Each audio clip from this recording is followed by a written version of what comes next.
Hi friends, Teachers Café എന്ന ചാനലിലേക്ക് എല്ലാവർക്കും ഒരിക്കൽ കൂടി സ്വാഗതം.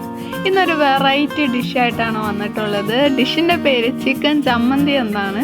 ചിക്കൻ പല ടൈപ്പിൽ നമ്മൾ കഴിച്ചിട്ടുണ്ടാവും. ഇങ്ങനെ ഒന്ന് കഴിച്ചു നോക്കുക, ഒരു വെറൈറ്റി ടേസ്റ്റ് തന്നെയാണ്. കൂടുതലും ട്രിപ്പൊക്കെ പോകുമ്പോൾ നമുക്ക് കൂടെ കൊണ്ടുപോകാൻ പറ്റിയ ബെസ്റ്റ് ഐറ്റമാണ്. പെട്ടെന്ന് ചീത്തയൊന്നും ആവില്ല, മാത്രമല്ല നല്ല ടേസ്റ്റുമാണ്. അപ്പോൾ എല്ലാവരും ഒന്ന് ട്രൈ ചെയ്ത് നോക്കിയിട്ട് ഇഷ്ടമായെങ്കിൽ താഴെ കമൻറ്റ് ചെയ്യുക, എങ്ങനെ ഉണ്ടായിരുന്നു എന്ന് പറയാം. അപ്പോൾ നമുക്ക് വീഡിയോയിലേക്ക് കിടക്കാം. ഇതിനായി ആദ്യമായിട്ട് ഞാൻ കുറച്ച് ബോൺലെസ് ചിക്കൻ എടുത്തിട്ടുണ്ട്. അതിലേക്ക് 1 ടീസ്പൂൺ സോയാ സോസ്, 1 ടീസ്പൂൺ കുരുമുളക് പൊടി, 1 ടീസ്പൂൺ മുളക് പൊടി, 1/2 ടീസ്പൂൺ മഞ്ഞൾപ്പൊടി, 1 ടീസ്പൂൺ ചിക്കൻ മസാല, 1/2 ടീസ്പൂൺ ഉപ്പ്. ഇത്രയും ഇട്ടിട്ട് നന്നായിട്ട് പുരട്ടി കൊടുക്കുക. പൊടികളെല്ലാം നല്ല രീതിക്ക് യോജിപ്പിച്ച് കൊടുക്കുക. അപ്പോൾ അത്യാവശ്യം നന്നായിട്ട് തന്നെ ഡ്രൈ ആയിട്ട് വേണം ഇതാക്കാൻ. ഇത് നമുക്കിനി ഫ്രൈ ചെയ്തിട്ട് ഒന്ന് തണുക്കാൻ വയ്ക്കാം. അങ്ങനെ ഫ്രൈ ചെയ്ത് തണുത്ത ചിക്കൻ ഞാൻ മിക്സിയുടെ ഒരു ജാറിലേക്ക് ഇട്ടേക്കാണ്. ഇത് നമുക്ക് ക്രഷ് ചെയ്തെടുക്കാം. ഈ ഒരു പരുവത്തിൽ വേണം എടുക്കാൻ വേണ്ടിയിട്ട്. നമ്മുടെ ഡിഷിന് വേണ്ട പെർഫെക്റ്റ് കൺസിസ്റ്റൻസി ഇതാണ്. ഒരു ചീനച്ചട്ടി ചൂടാക്കിയിട്ട് അതിലേക്ക് ഒരു 6 വറ്റൽമുളക് ഇട്ടിട്ട് നന്നായിട്ടൊന്ന് ചൂടാക്കിയെടുക്കാം. ജസ്റ്റ് ഒന്ന് സൈഡൊക്കെ ഒന്ന് കറുത്ത് വരുന്ന രീതിക്ക് നന്നായിട്ട് തന്നെ ചൂടായി വരണം.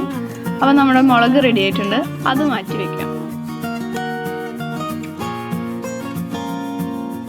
ഒരു മിക്സിയുടെ ജാറിലേക്ക് കുറച്ച് സവാള അരിഞ്ഞത്, കുറച്ച് ചെറിയ ഉള്ളി, കുറച്ച് വെളുത്തുള്ളി, പിന്നെ കുറച്ച് കറിവേപ്പില, നേരത്തെ നമ്മൾ ചൂടാക്കിയ വറ്റൽമുളക് ഇത്രയും ഇട്ടിട്ട് നന്നായിട്ടൊന്ന് ക്രഷ് ചെയ്തെടുക്കാം.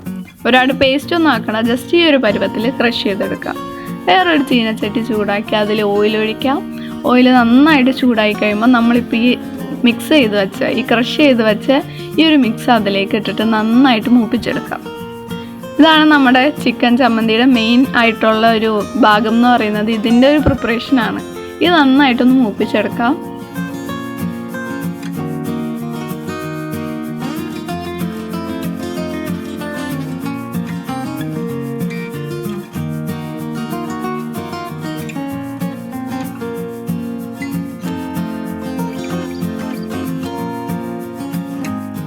വെളുത്തുള്ളിയൊക്കെ നന്നായിട്ട് മൂത്ത് വന്നിട്ടുണ്ട്. ഇതിലേക്ക് നമ്മൾ നേരത്തെ മിക്സിയിലിട്ട് അരച്ച് വെച്ച ചിക്കൻ പൊരിച്ചത് ഇട്ടാൽ നന്നായിട്ട് എല്ലാം നന്നായിട്ട് ഇളക്കി കൊടുക്കാം.